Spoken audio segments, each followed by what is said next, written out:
السلام عليكم ورحمة الله وبركاته حبايبي. اختكم هناء بتمسي عليكم وبتصب عليكم. المهم ان انتوا وحشني. تمام.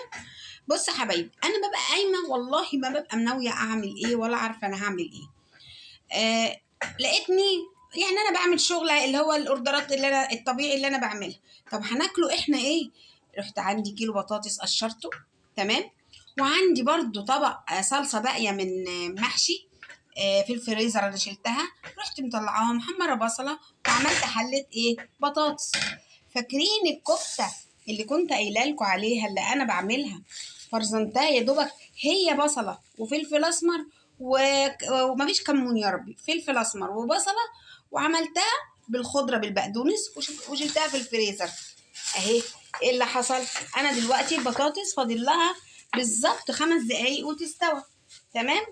طب ليه لا ما انا احط لها شويه الكفته اللي عندي اللي باقيين. طبعا انا عملت بالكفته دي كذا حاجه، مره محمره، مره مشويه، مره مش هقول لكم ما شاء الله بتفرط كتير جدا. كيلو اللحمه فرط معايا كذا كيس، وعملت بيه كذا مره اكله. ايه رايكم؟ حطيت امتى سقطت امتى الكفته؟ قرب البطاطس ما هتستوى، فاضل لها 5 دقايق بالظبط، وحطيتها. الاتنين هياخدوا ال5 دقايق وما شاء الله يشربوا الصلصة مع بعض. بإذن الله أطفي عليها وأكمل شغلي، وبعد كده أعمل لهم شوية رز من اللي هم بيحبوه، ويبقى الحمد لله ضمننا الغدا. ألف هنا عليكم وعلينا.